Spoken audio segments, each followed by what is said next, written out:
வரவிருக்கின்ற சட்டமன்ற நாடாளுமன்ற பொதுத் தேர்தலில் அனைத்து இந்திய அண்ணா திராவிட முன்னேற்ற கழகத்தின் சார்பில் வெளியிடப்படவிருக்கின்ற தேர்தல் அறிக்கை குறித்து இங்கே ஆய்வு செய்து அந்த தேர்தல் அறிக்கையை தயார் செய்த வேண்டும் என்று நமது பொதுச் செயலாளர் அவர்கள் ஆணையிட்டிருக்கிறார்கள். அதன் அடிப்படையில் கழகத்தின் சார்பில் வெளியிடப்படவிருக்கின்ற இந்த தேர்தல் அறிக்கையிலே தமிழகத்தின் முக்கியமான பிரச்சனைகள், மக்களுடைய பிரச்சனைகள், தொழில் முனைவோர், விவசாயிகள், மீனவர்கள் மற்றும் எண்ணற்ற தொழில் புரிவோர்கள் அத்தனை பேருடைய பிரச்சனைகளையும் உள்வாங்கி அத்தனை பிரச்சனைகளையும் எதிரொலிக்கின்ற வகையில் ஒரு ஒட்டுமொத்தமாக தமிழனுடைய நலனுக்காக எந்தெந்த கோரிக்கைகளை சேர்க்க வேண்டுமோ அந்த சேர்க்கையெல்லாம் சேர்த்து ஒட்டுமொத்த தமிழகத்தினுடைய வளர்ச்சிக்கும் மக்களுடைய முன்னேற்றத்திற்குமான ஒரு தேர்தல் அறிக்கையை வெளியிட வேண்டும் என்று நமது பொதுச் செயலாளர் அவர்கள் இங்கே ஆணையிட்டிருக்கிறார்கள். அந்த வகையில் இன்றைக்கு அவர்கள் விரும்பியபடி சிறப்பான ஒரு தேர்தல் அறிக்கையை இதுவரை எந்த அரசியல் கட்சியும் வெளியிடாத வகையில் இன்றைக்கு அனைத்து பிரச்சனைகளையும் உள்ளடக்கியதாக இருக்கின்ற இந்த தேர்தல் அறிக்கையை வெளியிட வேண்டும் என்று ஆணையிட்டிருக்கிறார்கள். அந்த அடிப்படையில் அதற்காக இன்றைக்கு தமிழகத்தை 9 மண்டலங்களாக பிரித்து ஒவ்வொரு மண்டலத்திற்கும் நேரில் சென்று அந்த மண்டலத்தில் இருக்கின்ற அனைத்து மக்களையும் அனைத்து பிரச்சனைகளையும் நீங்கள் கேட்டு அறிந்து நேரடியாக அந்த பிரச்சனைகள் எல்லாம் அந்த தேர்தல் அறிக்கையில் இணைத்து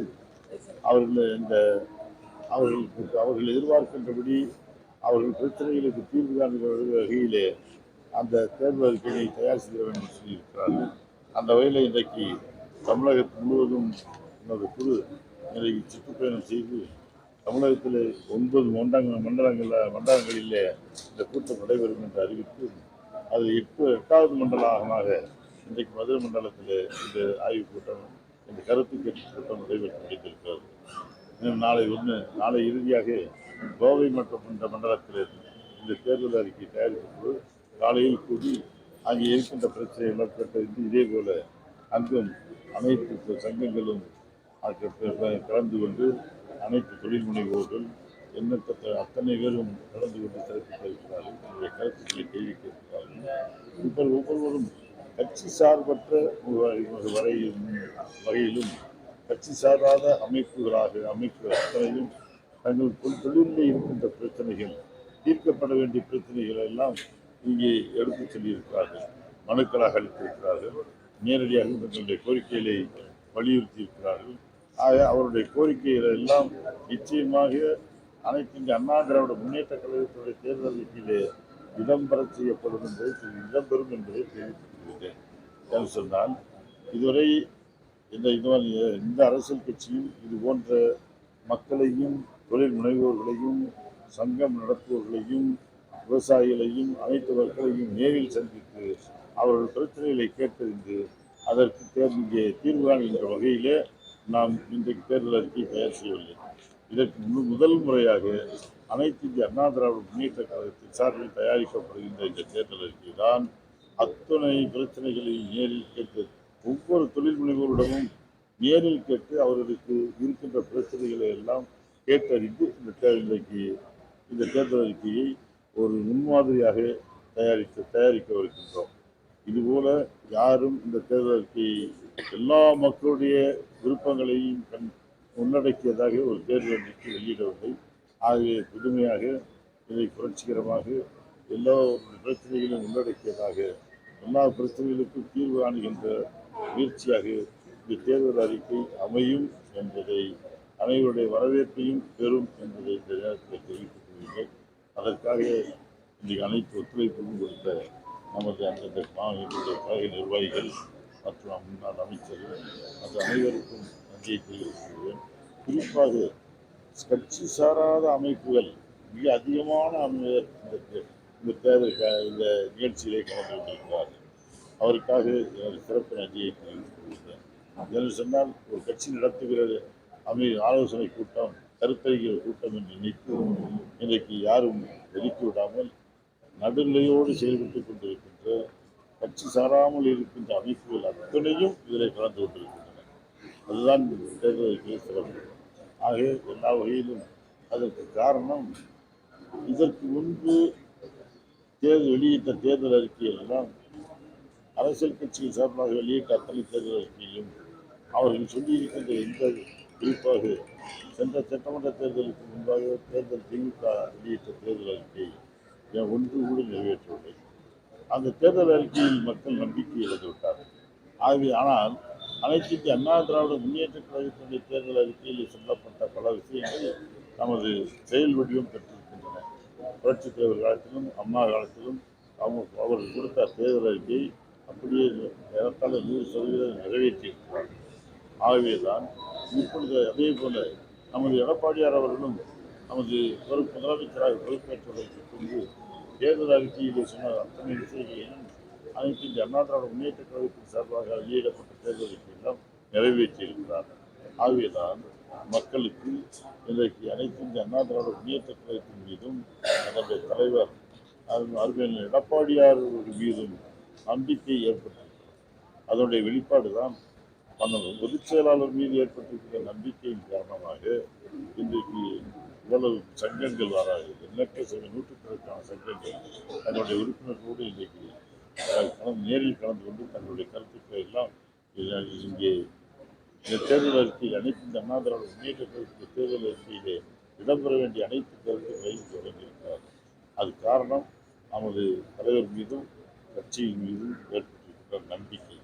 மற்ற கட்சிகள் அந்த நடத்திய வாக்குறுதிக்கு இடையில் சேர்ந்த நிறைவேற்றவில்லை என்ற காரணத்தினால் இன்றைக்கு மக்கள் பெரும் எதிர்பார்ப்போடு இந்த தேர்தல் அறிக்கையை தயாரிப்பதற்கு அந்த ஒத்துழைப்பு வழங்கியிருக்கிறார்கள். அவருடைய நம்பிக்கை வீண் போகாத அளவிற்கு அவருடைய தேர்தல் அறிக்கையில் அவர்கள் இடம்பெற வேண்டும். அனைத்து இந்திய அண்ணா திராவிட முன்னேற்ற கழகத்தினுடைய தேர்தல் அறிக்கையிலே என்னென்ன கருத்துக்கள் இடம்பெற வேண்டுமோ அத்தனை கருத்துக்களும் அவர்கள் அதில் இடம்பெறும் என்பது இந்த நேரத்தில்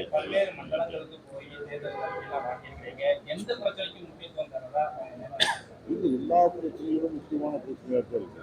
இதில் எல்லாரும் ஏராளமான பிரச்சனைகளை இங்கே சொல்லியிருக்காங்க. 9 மண்டலத்துக்கு நேரில் சென்றிருக்கலாம், 8 மண்டலத்துக்கு சென்றிருக்கலாம். ஒன்றையே இருக்கு. எல்லா மண்டலங்களிலும் ஒவ்வொரு தந்தைக்கு நிறைய பிரச்சனைகளை அங்கங்கே இருக்கின்ற பிரச்சனைகளை எண்ணற்ற பிரச்சனைகளை எல்லாம் தீர்த்து அத்தனையும் தொகுத்து நாங்கள் வைத்து தீர்ப்பிற்கு வைத்திருக்கிறோம். தொகுத்து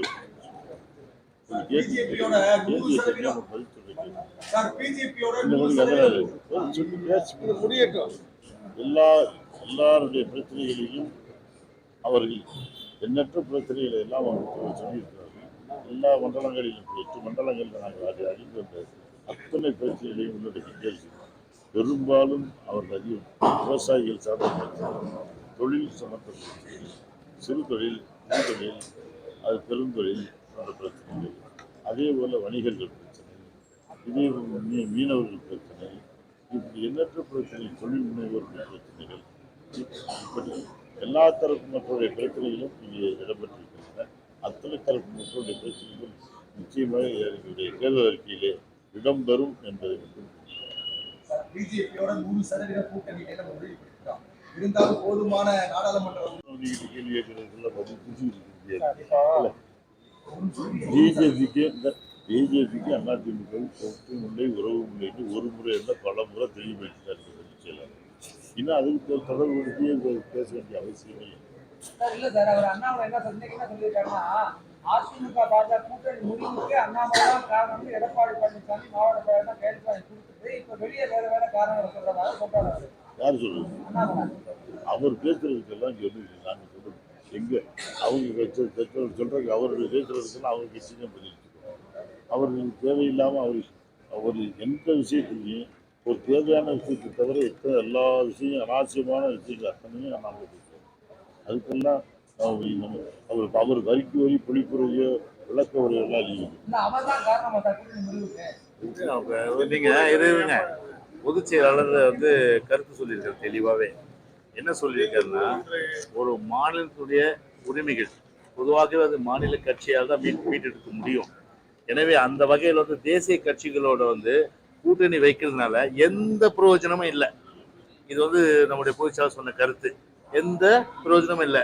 உதாரணத்துக்கு எடுத்தீங்கன்னா நீங்க இந்த வெள்ள நிவாரண பணிகள், அதே போல புயல் கால நிவாரணங்கள், நம்முடைய உதயகுமார் தெரியும், வருவாய்த்துறை அமைச்சராக இருந்தாரு.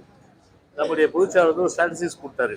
கிட்டத்தட்ட பார்த்தீங்கன்னா 2001 இருந்து நம்ம தமிழ்நாட்டில் சுனாமியில இருந்து, வர்தா புயல்ல இருந்து, நிஷா புயல்ல இருந்து, அப்புறம் வந்து நிவர் புயல்ல இருந்து, அதுக்கப்புறம் வந்து கஜா புயல்ல இருந்து, ஒக்கி புயல்ல இருந்து அத்தனை புயல் வந்தது. ஆனா மாநில அரசு கேட்ட தொகை பார்த்தீங்கன்னா கிட்டத்தட்ட பார்த்தீங்கன்னா 10,000 கோடி 15,000 கோடி கேட்டது. ஆனா இதுவரையில இந்த நேஷனல் டிசாஸ்டர் ஃபண்டு அது வந்து எவ்வளவு கொடுக்குறாங்கன்னா 7,000 கோடி தான் இத்தனை வருஷத்துல கொடுத்துருக்காங்க. 7,000 கோடி கொடுத்துருக்காங்க. கேட்டது 1.5 லட்சம் கோடி. கேட்டது 1.5 லட்சம் கோடி. அப்போ தேசிய கட்சிகளோடு உறவு வைத்துக்கணும் ஒரு பிரயோஜனம் இல்லை. எனவே மாநில கட்சி நம்முடைய உரிமைகளை நிலைநாட்டுவதற்கு முழுமையான அளவுக்கு மாநில உரிமையை நிலைநாட்டும். அந்த வகையில வந்து நாங்க வந்து தனித்தன்மையோட எங்களுடைய அடையாளத்தோடு நிக்கிறோம்னு சொல்லிட்டு பொதுச்செயலாளர் பத்தி தெளிவுபடுத்திருக்காரு. மத்தியில பாரதிய ஜனதா கட்சி ஆட்சியில் இருந்தாலும் சரி, காங்கிரஸ் ஆட்சியில் இருந்தாலும் சரி, எந்த கட்சி ஆட்சியில் இருந்தாலும் தமிழகத்திற்கு ஒரு பலனுமே இல்லை.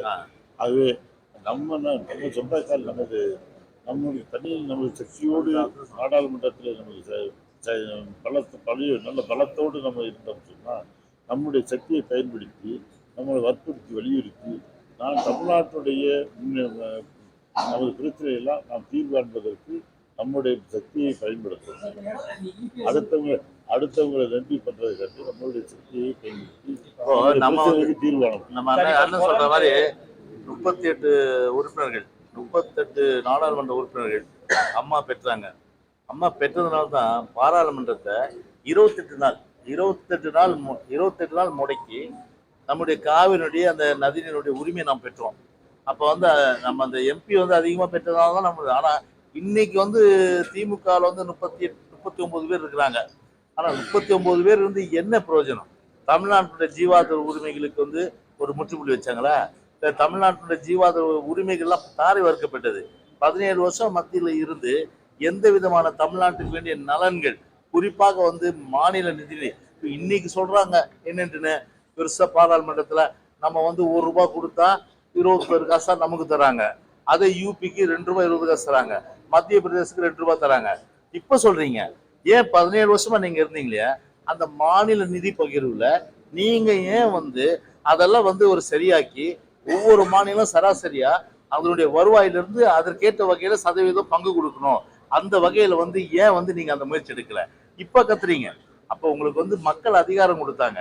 அந்த அதிகாரத்தை வச்சு ஆட்சியில இருந்தீங்க. நீங்க மத்தியில ஆட்சியில இருந்துட்டு மாநிலத்துடைய நிதியை மேம்படுத்துவதற்கு எந்த விதமான ஒரு திட்டத்தை நீங்க வகுக்காம பல்வேறு வகையில 17 வருஷமா மாலத்துடைய காவிரியில ஒண்ணும் இல்லை, கச்சத்தீவுல ஒண்ணும் இல்லை. இப்ப மீனவர் மனு கொடுத்தாங்க.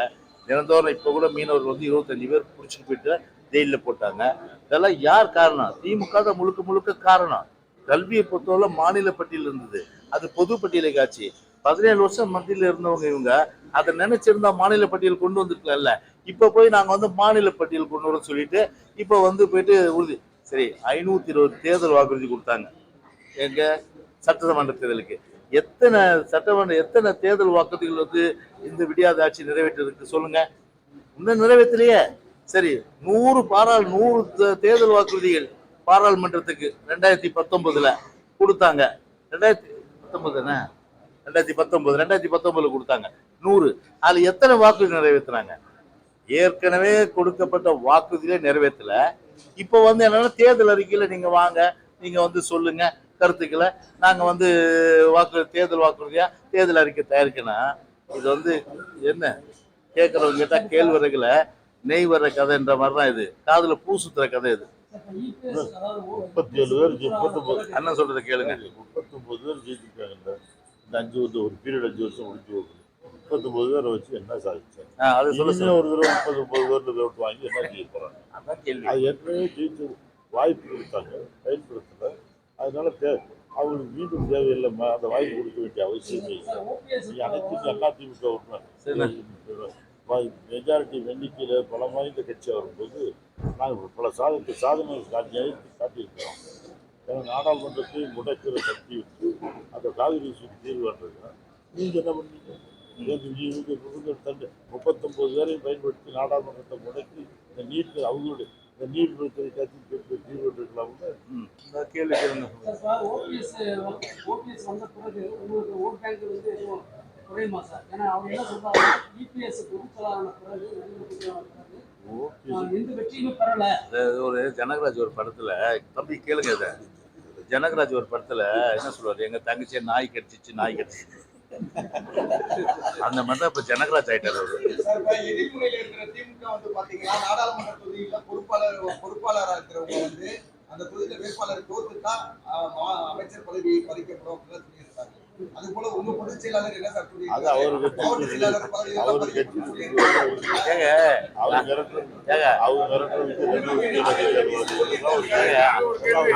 அந்த கேள்வியிலேயே அர்த்தம். நீங்க ஒரு விஷயம் தெரிஞ்சீங்க, அந்த கேள்வியிலே அவர் வந்து இன்னைக்கு வந்து அவர் கட்சிக்கார மிரட்டுறானா அவருக்கே தெரியுது கண்டிப்பா அவங்க வரப்போறது இல்லைன்னு. அது வரப்போறது இல்லைன்றதால தான் அந்த மாதிரி மிரட்டுறாரு. நாங்க தான் வருவோன்ற சொல்றதா யாரையும் மிரட்டுறது இல்லை. கண்டிப்பா நாங்க தான் வருவோம். சரி, போதும். நாளைக்கு கோயம்புத்தூர் வாங்க, நாளைக்கு கோயம்புத்தூர்